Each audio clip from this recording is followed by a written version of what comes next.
कोई बात नहीं, अगर तुम मुझे किया हुआ कोई वादा नहीं निभा पा रहे हो या अभी नहीं हो पा रहा है कुछ भी, तो भी कोई बात नहीं। तुम मुझसे कोई वादा किए थे, कुछ सोचा था तुमने, नहीं भी हो पाया है, तो ना तो मैं तुम्हें दंड देने वाला हूँ, ना ही मैं तुम पे गुस्सा होने वाला हूँ, क्योंकि मैं तुम्हारी परिस्थिति को भली-भाँति समझता हूँ। लेकिन एक बात जो मैं चाहता हूँ कि तुम समझो वो ये है कि तुम किसी इंसान से जो वादा किए हो ना, चाहे अपने माता-पिता से तुमने कुछ भी वादा किया था या अपने भाई-बहनों से या अपने दोस्तों से, किसी से भी, अपने शिक्षक से या अपने से किसी बड़े से, किसी रिश्तेदार से, वो तुम्हें निभा लेना चाहिए। क्योंकि हर समय अगर ये उम्मीद करते हो कि ये सारे लोग समझ जाएँगे, तो ये गलत है तुम्हारी तरफ से। इसलिए अगर कोई वादा किया हुआ है, तो उसे निभाओ, जल्दी ही निभाओ। एक और बात मैं तुमसे कहूँगा कि तुम अपने किसी मित्र के मित्र से मिलने वाले हो। मतलब किसी ऐसे इंसान से मिलोगे जो तुम्हारा मित्र नहीं है, पर तुम्हारे मित्र का घनिष्ठ मित्रता है उससे, इस वजह से मिलोगे।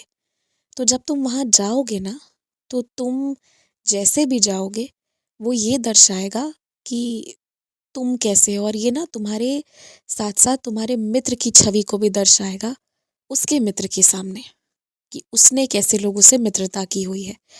इस वजह से मेरी तुमसे एक विनती है, मैं तुम्हें बल्कि एक बहुत अच्छी सलाह भी देना चाहूँगा कि ना, जो भी पहनना, साफ-सुथरा और अच्छा पहनना। महँगा पहनने नहीं कह रहा हूँ, पर अच्छा पहनने कह रहा हूँ, कि जिससे तुम सुंदर दिखो, और अगर तुम लोग तस्वीरें खिंचवाओ, तो वो भी सुंदर है। ऐसा कपड़ा हमेशा पहनो जिससे आत्मविश्वास बढ़े। जब तुम अच्छा धुला हुआ, अच्छी स्थिति का कपड़ा पहनते हो, तो कभी भी तुम्हें ये महसूस नहीं होता है कि मैं कम हूँ या मेरी स्थिति खराब है, चाहे कुछ भी, है ना? तुम्हारा आत्मविश्वास बढ़ जाता है। तो बस वैसा ही कुछ धारण करके जाना कि जिससे तुम्हारा आत्मविश्वास और ज़्यादा बढ़ जाए। जो भी कोई तुम्हें घर पे पूजा करने को कह रहे हैं, सिर्फ़ इस वजह से कि घर में कुछ नकारात्मकता है तो उसे हटा देंगे, तो वो ठीक है। तुम करवाना चाहते हो, तुम करवाओ, तुम्हारी श्रद्धा की बात है। इस पर मैं कुछ नहीं कहूँगा।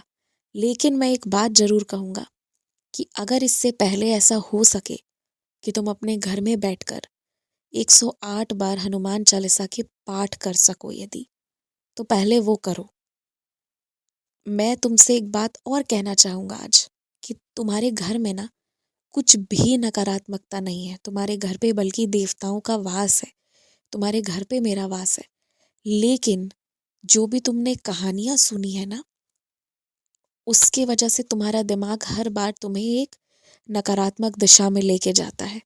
और इसलिए अगर तुम संकट मोचन का पाठ कर सकते हो तो वो करो, या हनुमान चालीसा पढ़ो, वो भी कम से कम 11 बार, 21 बार, 51 बार, और धीरे-धीरे करके इसकी संख्या 108 करो।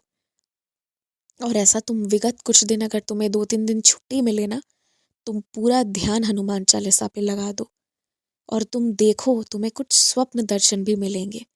और ना तुम्हें जो लग रही है कि चीज़ें खराब हैं, अगर तुम्हारा डर बिल्कुल हट जाएगा। और तुम हनुमान चालीसा जैसे ही पढ़ना शुरू करोगे, इससे ये भी होगा कि तुम्हारे मन में जो डर की परत बनी हुई है ना, वो भी दूर हो जाएगी। इसलिए भी तुम हनुमान चालीसा का ज़रूर पाठ करो। अगर मैं रोज़-रोज़ तुमसे कोई बात कह रहा हूँ तो कोई वजह ही है। और हाँ, आज जाते वक़्त अपने साथ कुछ पैसे रख लेना, अपने लिए कुछ मौसम अनुसार कपड़े ज़रूर खरीद लेना, जो तुम्हें ज़रूरत है ना? ध्यान रखना इस बात का। खुश रहो।